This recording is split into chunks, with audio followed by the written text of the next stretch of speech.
Welcome to the Redbird Report, your destination for the latest on the St. Louis Cardinals. Here are your hosts, BK and T-Bone.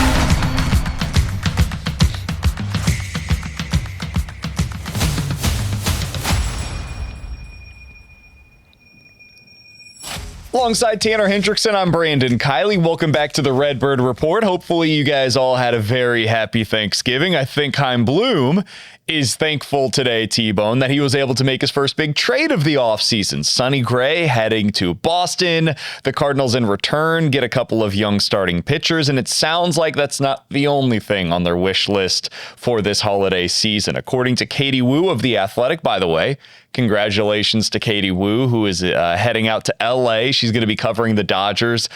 Can't thank her enough for all of the help that she's given to us at 101 ESPN over the years. But one of her final reports on the Cardinals says the following. Despite saying at the end of the season that he would prefer to stay with the Cardinals, Willson Contreras is open to trade offers and has become more willing to waive his full no-trade clause for the right fit. St. Louis has established a clear line of offseason priorities. None of those are more pressing than trading Nolan Arenado, but that is easier said than done, as we've known all along. The Cardinals are committed to increasing roster flexibility and are actively listening on their left-handed hitters. That includes Brendan Donovan, who continues to garner their most interest, but rival clubs are also engaged on Lars Nootbaar and Nolan Gorman to a lesser extent. All right, so a lot of activity is anticipated over the next couple of weeks. We're getting close to the winter meetings. T-Bone, it was no surprise to see Sonny Gray sent elsewhere. Did you have any surprise finding out that Willson Contreras might also be on the chopping block? A little bit, but I think it was Willson finally coming to the realization of, boy, they really are tearing this thing down to the studs. And I think that's why you're hearing the reports of him being more open to a move. I thought going into the offseason, when the season wrapped up, I would have put the chances of like a Contreras trade at 15%, 10%, something like that. He would take like the right offer to go somewhere to a contender. And now I'm like 50-50. And the only reason that number's not higher is because he plays a position that's just not valued across baseball and first base. So I'm not surprised to see that he is on the chopping block for the Cardinals. I am surprised that they are so dedicated to trying to cut as much payroll as they are trying to. But it makes a ton of sense to move Contreras. He doesn't fit into your long-term plan. If you can get a decent prospect for him in return, and that means that maybe if you have to eat a couple $1 million on it, you do it. Same way they did with Sonny Gray, where they ate money so they could get that really good left-hander that they liked in return. I'm not surprised to see that Chaim Bloom basically wants to start fresh. You know, I think you see this a lot across not just baseball, but in any professional sport, and even at the college level as well. New president of baseball operations or a new GM comes in, they don't want what the last guy had. And especially if you're in Chaim's shoes and you saw what the last guy had over the last 3 years, you want your own players, right? You want to draft and develop your own guys. You want to try and handpick your own prospects that are coming back in return. He wants to build the Cardinals in his vision of what Cardinals baseball is going to be moving forward. And I think the mistake that I made going into the offseason was believing that this would be a continuation of the John Mozeliak era in one way or another. And in the Mo era, I would have never seen something like this coming because Contreras helps you reach that floor. He allows for other guys to be in positions that aren't asking them to be something they're not. Like if Contreras is in this lineup, he's batting third or fourth next year, and he probably does a pretty good job of it. If Brendan Donovan is in this lineup, he's batting somewhere in the top 3. You would imagine Ivan Herrera is batting in the top 4 as well. You add in Alec Burleson, it's like, all right, well, JJ Weatherholt comes up, he's batting 5th or below. Now, with the way that I think this thing could go, JJ Weatherholt might be batting leadoff for you whenever he comes up. He might be batting second for third for you. He's somewhere in that top of the order. But the change here is there's going to be no expectations. If Contreras is here and Burleson is here and Donnie and all of these other guys that have been here in the past, there's at least some level of expectations. Veterans still want to win. They believe they're going to win because if they're a part of it, they think I can at least help us get to that end point. Contreras is a really good baseball player, and he should have a market out there. If the Cardinals are willing to eat some amount of money, I don't think they have to, but if they're willing to get a better prospect in return, I like the idea of moving him. I just didn't see that as being in the realm of the possible because I, again, made a mistake of thinking this was going to be some kind of a continuation of what the Cardinals have been in the past. T-Bone, I looked this up because I wanted to see where does Willson Contreras rank among right-handed hitters in production over the last few seasons. So I looked up among right-handed hitters with at least 1,000 plate appearances over the last 3 years. So basically qualified hitters. He's 9th in OPS plus. 9th. Wow. He has been remarkably consistent. His OPS plus by year over those past few seasons, 123, 138, 123. It's like 30% above league average offensively over the past 3 seasons. Guys that are behind him, just for context, include Pete Alonso, Byron Buxton, Fernando Tatis Jr., Will Smith, Julio Rodriguez, Alex Bregman, George Springer, Randy Arozarena, Austin Riley, Trey Turner, Giancarlo Stanton, Bo Bichette. In other words, some of the biggest free agent names this offseason and some of the bigger names in baseball are less productive offensively than Willson Contreras. And now that he's shown an ability to play first base, I know that's not hugely valued across Major League Baseball, but there is value in knowing he's not a negative defensively anymore either.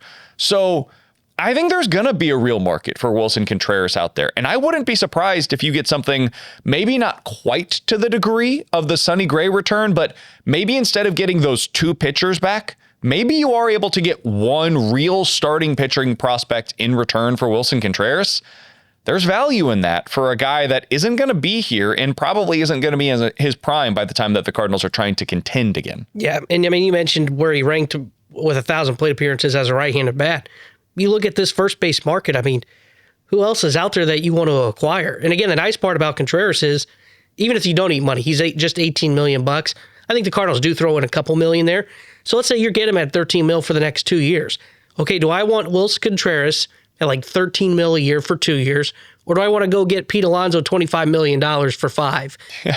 Ryan O'Hearn, like, do I want to pay him over Willson Contreras? Do I want to go sign 40-year-old Carlos Santana, Nathaniel Lowe? Like, there's just not a lot of good first basemen that are on the market. So if you're a team and you need first base help, and you're looking at it going, okay, we could really use a right-handed bat as well, Contreras makes all the sense in the world for you because he doesn't cost a lot. It's only 2 years, so it's not a long-term commitment. And like you said, he now carries some value defensively. That's why if he was going to be a catcher, I think I said this at the time when they made the switch in the last offseason from catcher to first base, there was no way you were ever going to trade that contract. No way you were ever going to get out of it. Because baseball, outside the Cardinals, no, he wasn't a catcher. He couldn't play catcher. Nobody wanted to make him a catcher. So you needed to move him off of there. He shows he can play first base, which adds to his value. So, yeah, I think there's going to be a market for him. Will the Cardinals be able to get what they want in return? I don't know. And this is a contract, too, by the way. I don't think you need to bend over backwards to eat a ton of money on it. If you need to eat $5 million to get a decent prospect in return, I'm good with it. I don't think you should be having teams hold you over the barrel saying, hey, we need you to throw in about half of this deal for us to take him on. That being said, like, go for it. Like, well, what's this money? Who cares at this point? If you're able to get a better return by eating more of the contract, then eat more of the contract. It's becoming increasingly clear to me. They're tearing this thing down before they build it back up. I didn't think they had the stomach for that. I'm not excited to watch it. Like next year in 2026. You want to watch 100 Lost Baseball? Oh, dude, that's my whole upbringing. Like, I've watched bad baseball. It's miserable. Like, imagine the 2023 season, but knowing that's going to be the case going in and then watching it. I was going to say, remember last year at May, we were like, whoa, okay, could this be a playoff team? I fell for it. May of this year, you're probably going to be putting the knife in them or the fork in them and saying they're done. Yeah, May of this year, you start talking about who are the trade candidates. Yeah. Which guys are playing to the level of getting you a prospect by the time that we get to July? Like, hey, look at Matt Swanson. It's working the way that we all expected. Ooh, that could be a nice trade chip. Riley O'Brien, could you get something there? Oh, they signed this guy for $4 million. He's this year's Phil Maton that gets you a scratch-off ticket at the trade deadline. That's what May becomes. By the time you get to June, you've already established who those players are. There's nothing left to get overly excited about. So this is also, by the way, one of the reasons that I think you probably won't see JJ Weatherholt on the opening day roster. So that way, like each month they can have somebody that's making their debut. So, hey, we get into May, JJ Weatherholt's here. We get into June. Oh, look, it's Quinn Matthews. We get into July. Hey, we're getting close to Liam Doyle. He just got called up to AAA. Look at this. This is amazing. And by the time you get to August, now we're making the trades. Now we've got Liam Doyle as a part of our roster. So all of that stuff will be added to the roster throughout. But yeah, it's not going to be a whole lot of fun to watch. It's probably the right way to build if this is the plan. I've always said in the past, man, just have a plan. If you have a plan and you stick to it and you clearly articulate it to your audience, they'll go there with you. Cardinals fans are smart. They can see what it's been, where they're trying to go. And now there appears to be, whether they get there or not, we'll see. But there appears to be a plan in place to get from point A to point B. And for them, point B is World Series aspirations. We'll see if this works. But Contreras getting you a prospect helps you get there. Going out and trading Sonny Gray and including $20 million in the deal, it helps you achieve that goal. It would also help them if they're able to move Arenado to get some of that playing time available for them in 2026. It would help them if they're able to trade Brendan Donovan this offseason because I think they can get an absolute haul for him on this market. But then comes another question, T-Bone. And I'm curious how this will play with Cardinals fans because I think they see what the plan is. But then there's this reality. I'm going to read you the Cardinals payroll for their 26-man roster at the beginning of the season starting in 2021. $165 million, $155, $175, $175, $140. The current projected 26-man payroll for 2026, $97 million. That's with Arenado's money on the books. That's with Contreras' money on the books. That's with $5 million towards Donnie, $5 million towards Newt, $4 million towards Jojo Romero, all of whom could be dealt prior to the start of next season. So let's go down a hypothetical scenario together. You ready? Yep. Let's say the Cardinals trade Arenado and include $15 million to get rid of the contract. They trade Willson Contreras, and just for, conversation starter, they include $8 million there too. So he's $10 million. Arenado's $10 million for wherever they're going. And then they trade Brendan Donovan. And that's it. That's what they decided to do this offseason. They trade those three position players. They traded Sonny Gray. They get good returns for everybody involved. If you just have the team as currently constructed and you make those moves, you're at $65 million as your payroll for opening day, man. $65 million. To put this in context, because I think it's important to do so, the Chicago White Sox today are at $69 million. The White Sox are actively trying to lose. Like, they are trying to lose as many games as humanly possible, and you would have a lower payroll than them. Let me put it another way. The Pittsburgh Pirates, who Major League Baseball owners are publicly saying they're taking their revenue share money and not spending it, they're at $67 million in payroll.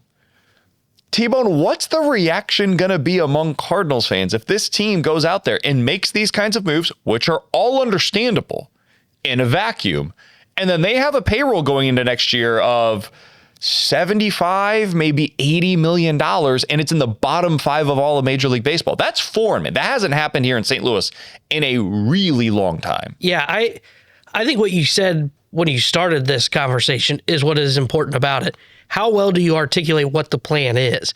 Because I think Cardinals fans are smart, and I think they like this first part of the plan, which is, hey, instead of just sitting in the middle and trying to build for 85 wins and hope you sneak into the playoffs, you pick a path. You either push your chips in or you sell all your chips off and you go into a re-whatever and try and fix things. So they've chosen that plan of re-whatever. Well, this is what it looks like. It looks like having this low of payroll. And I think Cardinals fans will be okay with that for a year, maybe two. But once you start to get to that third year, I think is when you start to see that breaking point of, okay, we were willing to sit through the pain for 2 years. We're not sitting through a decade-long span of bad baseball in St. Louis. We'll give you 2 years. That third year, we better start to see the payroll come back up. And that's where it gets interesting for the Cardinals. I'm all in on what they're trying to do. But what they need to do is they need to make this a retool, not a rebuild. And to make it a retool, they're probably going to have to start spending money sooner rather than later. And I'm not saying that they go out and spend big this offseason. I don't think it makes sense for them. I think their payroll will end up about $90 million would be my guess by the time we get there. Because I still think they'll sign a starter, sign a bullpen arm, maybe a bench bat. I think they could get to about 90 mil. Can I go ahead and real quick? I've got these numbers in front of me. When do you think the last time was that the Cardinals went to a season with a sub $90 million payroll? Oh, boy. I'm going to say it's like early 2000s, 2001. 2006. So 2005, they were at 92. So they bumped back down. And then 2007, they were at 90. But 2006, they were at $88 million for their opening day payroll. The last time that they finished the season with a below $90 million 40-man roster, which is very much in play this season, was 2002. They were at $76 million by the end of the season. In this millennium, since 2000, they have not been a below average payroll. See, that's my lifetime. I mean, I was born in 99 and we just said, 2002 or whatever it was. Like, yeah. The lowest they've been is 15th, and that was in 2023 in payroll. And this year, like right now, they're at 19th, and they're likely to go below that as opposed to above that. Yeah. And again, just foreign, man. I've never seen anything like this. And I think fan bases can handle that for a year or two. And then I think that's when the pressure really starts to cook on the organization, is you got to be able to go back and spend this money. Because if what you're trying to do is you're trying to build up assets that are cost control, because we all agree they can't be spending on the Kyle Tuckers. You know, they would argue they probably couldn't spend on the Cease deal. I think they could have done the Cease deal if they wanted to. I would say the opposite. I would say having those, like this asset accumulation mode they're in right now, it allows you to then spend on Kyle Tucker. It allows you to spend on Dylan Cease. It allows you to pick one. Where, I mean, even the Brewers picked one. They decided our guy that we're spending on is going to be Christian Yelich. Yeah. And we're all in on him. And then everybody else, like this all revolves around Christian Yelich's ability to be the superstar. The Kansas City Royals did it. They've got Bobby Witt Jr. Now, it wasn't a free agent, but they've got him on a deal that's effectively a free agent level deal. He's making $300 million. So the Cardinals can and probably should go get one of those deals, but it will require them to go this path first. I think the fear that they would have is, and maybe this is just what my fear would be, is you would spend that money on that big a contract and then none of your prospects pan out. So now you've got this huge contract on the books. Boy, don't I sound like a Major League Baseball owner. You'd have this huge contract on the books that maybe you could trade. I mean, hell, Rafi Devers got traded this offseason, so it's possible you could get out from under it. But I think that would be the fear. Like you mentioned the Birds when they acquired Yelich. I think they still had Braun that was still playing at a decent level at the point when they acquired him. Like they were in a winning window when they made the move. And I'm not saying as the Cardinals organization, they've got to wait till their next winning window to make it. I'm saying clarify. I'm saying the next version of Kyle Tucker. I'm not saying you go do that right now. That's fair. 27, 28, whenever that is. And that's what I think they've got to do. It frees up that flexibility for you to then sign that $300 million contract. I think they need to do that. I agree. In the next, whatever the next era is of Cardinals winning baseball, they should have one of those deals on their books. I agree with that. I don't think it now is the time that you spend it. And that's why I keep saying I think you've got 2 years of wiggle room if you're Chaim Bloom. And then I think by the time you get to that third year, at that point, you would have already seen J.J. Weatherholt for potentially 2 full seasons. It's possible you've seen Liam Doyle for a season and a half. You've got a couple other pitching prospects that could be up here by that time. We'll see what they do with this draft pick that they're going to be taking this year. They'll have a high draft pick, and there's a chance that guy could be up by the next season. So I think within year 3 is when you're looking at it and going, yes, they need to go out and spend. And I agree with you. It shouldn't be like you go to the middle tier market and you add to this club. You don't do it like what the Giants did. A lot of what they have done outside of Devers was Willie Adames, mid-tier free agent, add him to their lineup. Jung-Ho Lee, mid-tier free agent, add him to the lineup. No, you have to go out there and get the superstar. And you can't just rely on, hey, well, if Weatherholt develops into one, okay, well, we've got J.J. Weatherholt. No, you probably need a second guy with him, right? You need a Batman and a Robin, not just Batman. I think what the Cardinals fell into over the last 5 to 7 years is they were signing supplemental players without having any real superstars. what I think the Cardinals' next build probably is going to need to be. They're developing all of the supplementary talent. And then either you have developed a superstar or you have acquired a superstar that's on that big time contract.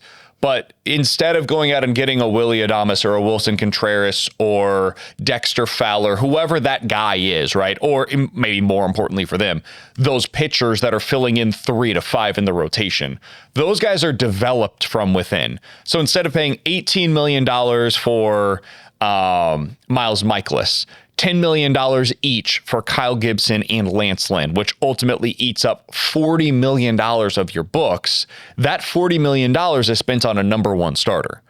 And then instead of spending, $18 million on Willson Contreras and $15 million on Dexter Fowler, whoever the next guy is, that $30 million is put into one position player.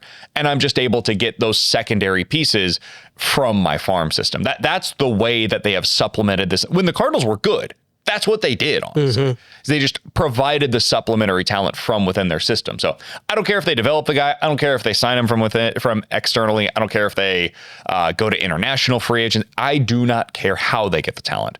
It's about getting it and then extending it whenever you do get that here.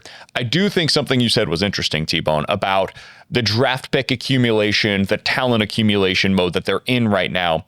What does that next core look like? Who is already a part of it? Who's going to be a part of it? We'll get into that and talk about where Jordan Walker fits into it next here on the Redbird Report. The hype has already begun, T-Bone. It is the offseason, and that means you get puff pieces. And this is not me calling out the reporter for doing so, I promise you that.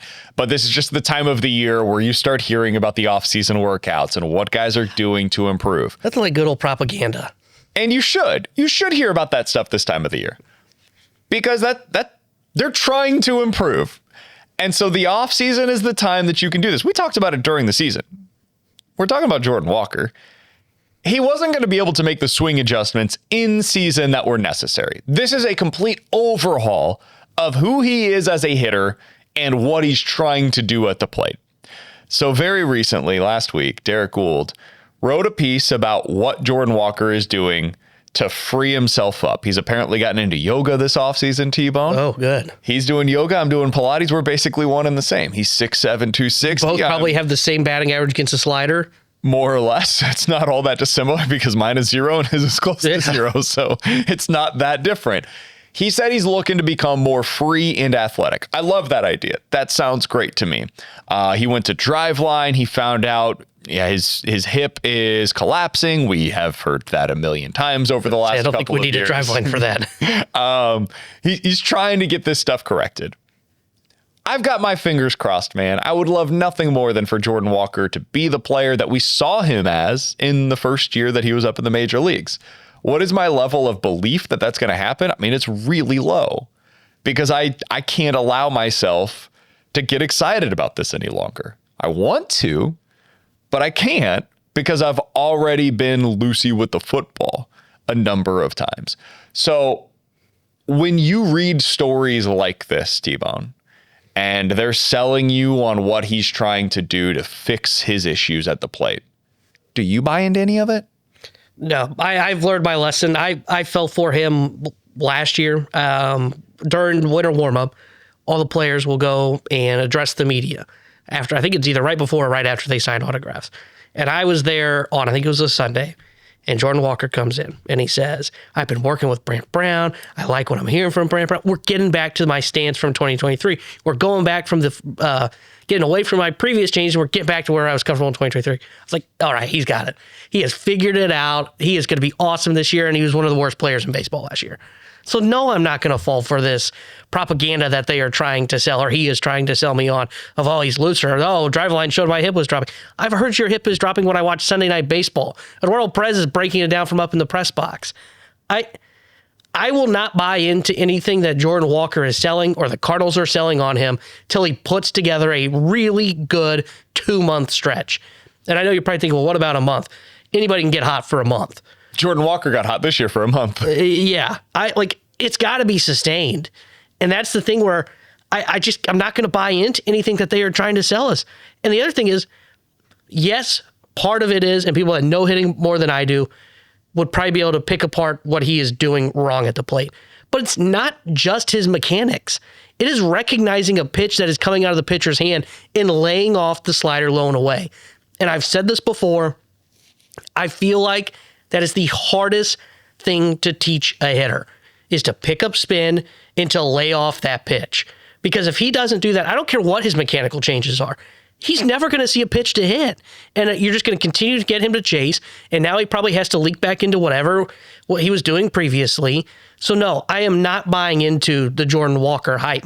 I am what percentage do I think that he's going to figure this out at? Is at like 1%. I have no faith in him figuring it out. I wish that I was significantly higher than that, but I just don't know how you can be. The irony here is, if you took the Cardinals starting left fielder and right fielder from a year ago and just combined them into one Frankenstein outfielder, Newt's eye plus Jordan Walker's power, exit velo, all that stuff, that'd be one hell of a hitter. And we'll combine him with Victor Scott's speed. Yeah. The Cardinals outfielders, if you just put them together into one, man, they'd be a hell of a player. They just all have such different tools that they bring to the table. And unfortunately, some of if you were going in and the attribute bars that are in Madden, you used to be able to build stuff up and whatnot. Mm-hmm. Jordan Walker, if you're just looking at exit velo, 99th percentile, batter's eye first percentile.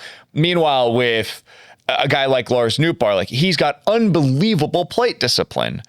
But when he actually hits the ball, at least lately, the impact that he's making is on the very low end. So it's not that they're average at some things and great at others. It's that they're so bad at certain aspects of their game that it doesn't allow them to access the good part of their game. And that's why it's hard for me to really buy into what Jordan Walker is. And the reason that I wanted to bring him up in our conversation as we get more toward the core of 2027 and beyond is he was supposed to be a big part of that. He was supposed to be the player that leads you into the next era of Cardinals baseball. That's what he was sold as when he got up to the major leagues. He's no longer that. I can't even consider him right now a part of the core. Who is? Because I think JJ Weatherholt is part of the plan for what the core is going to be in 27 and beyond. Is he going to live up to expectations? I have no idea, but I think they're counting on it. I think Liam Doyle, they're counting on him to be a part of it. I don't know his name yet, but whoever they select in the first round of next year, I think is going to be a part of this core. I think whoever they select at number 32 overall, they got a competitive balance pick this year. I think he's going to be expected to be a part of the core. I think Mason Wynn is probably part of the core. I think Alec Burleson is probably part of the core. I think Ivan Herrera is probably part of the core. Is that it? Am I missing anybody? That's 7 players that I've mentioned so far. Yeah, that's probably it. But I go back and forth on Burleson, and maybe it's just because, it's tough not to be in a negative state of mind when thinking about Cardinals baseball. And it's not that I don't like Alec Burleson, but this is where I've always had a tough time defining a core. I define a core as what your superstars are. And then everything else is just kind of supplementary pieces. So really what your core of a baseball team is probably should be 5 guys, I would say. Okay, if you're looking at it that way, then the players that I just mentioned, that's a little bit too big of a list. If you're looking at the core in that way, I think it's probably JJ Weatherholt, Liam Doyle, and then next year's first round pick. And the reason I bring that up is because Alec Burleson will hit arbitration after this coming season. So you've got 3 years of control with him left after this year. So if I say Weatherholt comes up this year, I'm expecting it's going to be probably 2 full seasons before he kind of figures it out. Now, maybe he won't. Maybe he'll be like Bobby Witt, where he had one really kind of okay year, bad year, and then he figured it out. But my expectation is, hey, it's going to take 2-3 years to figure it out. Well, if I'm already 2 to 3 years in and he is a part of this build that we are doing, where does a Burleson fall into that? Is it more valuable for the Cardinals to trade him as he approaches free agency and his cost goes up to continue to add assets to help support the next core of Weatherholt and Doyle, or is he a part of it? And that's where I'm having a tough time figuring out if he belongs into it yet or not. I think he's 50-50 on if he is in this core because I really like his bat. And he could maybe be that third guy that supports your lineup, where you have Weatherholt as the big bopper, bring in an external name, whoever it is, whether it's from the outside, where you try to develop him with this pick, and then Burley's like that 5-hitter that's really good in your lineup. But I don't know if he's going to be that guy. I think it's probably more likely Herrera is that guy. I think Herrera is probably a part of this core if they can find a position for him, if he can be the catcher. I don't know about Burley. He's the one that I go back and forth on. Like 3 podcasts ago, I think I mentioned he was a part of this core. I'm not sure if he is or not. He's the one I'm having a tough time defining if he fits into what the next version of the Cardinals is. I'm going to ask you a quick question. We'll get out of here on this. When you think about the Blue Jays, just to use them as the example here, what would you have defined as their core? Vlad, Bo Bichette. Springer, probably? Springer was probably the third name that I was going to mention. And then Gossman?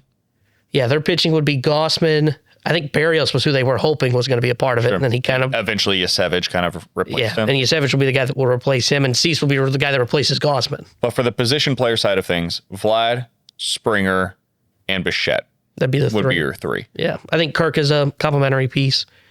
Santander, who they signed, complimentary piece. The reason I bring that up is because I think people hear you say Burleson could be the third bat. And I think for some people, I don't want to put words in anybody's mouth, they think to themselves, that's not the third best bat on a championship contending team. Like Burleson's fine, but he's not. That feels lofty. You look at the numbers for Bo Bichette, they're not that dissimilar. Bo Bichette's a guy that's a consistent 800 to 850 OPS. And every year, he's around 20 to 25 home runs. Now, Bichette brings more defensively to the table than what Alec Burleson does, of course, but he's a doubles machine. He's 30 to 40 doubles, about 20 to 25 home runs, and drives in some runs. I think Burleson's capable of that. So if you have the right dudes, and that's not, I mean, we're talking Vlad Guerrero Jr. and George Springer, who had an unbelievable year this year. That's the hard part, is finding those two. But if you can find those 2 players to set the table, the expectations for that third bat do decrease to the point where, yeah, you can do something meaningful with a guy like Alec Burleson as that third best bat. Yeah, and that's where I don't know how to like describe this, because it is kind of hard. I don't know who ends up becoming the number 1 bat, because I could see where Weatherholt becomes that second or third bat. I can see where Burley is that third bat. I can see where Herrera is that third bat. But like when I think number 1 bat, I think like a guy that's in the MVP conversation, maybe not every year, but he's in it a couple of years. And is also a guy that it's so generic, 30 homers, 100 RBIs. But I don't know who becomes that, who has the ceiling of being the guy, like when he steps to the plate, you fear him. The odds are that he's not currently in the organization. And that's where it gets hard, because if you don't have that guy, it's hard to kind of layer out who fits into the core and who doesn't. And that's why I have such a tough time figuring out where this build is going. I get it. Look, it's only year 1 of Chaim Bloom. So I'm giving him time to see what the pieces look like. Maybe I'm just wrong on Weatherholt. And I'm not saying that I think Weatherholt's going to be a bad player. I just don't know that he's going to be the number 1 guy that's a franchise-altering player. Basically saying, is he a top 20 player in baseball?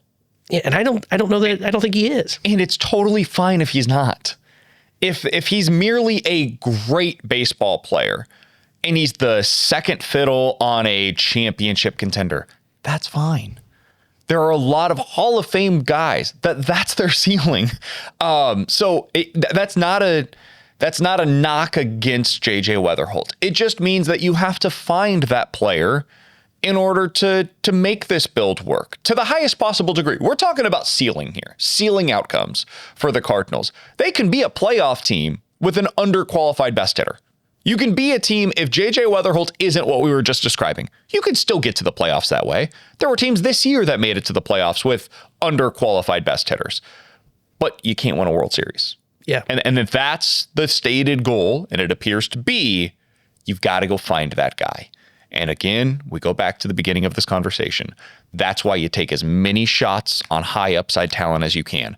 And the Cardinals have done that with their Sonny Gray trade on the pitching side of things. I want to see more of that with other trades this offseason. And it doesn't all have to be pitching. Some of this, like if the Brendan Donovan trade brings back a high level impact position player prospect, that's great. They need those too. And that may either become a new member of your core, or maybe that becomes the trade chip that gets you the new member of your core a year, 2 years, 3 years down the road. There's a lot of stepping stones along the way. We're at square one.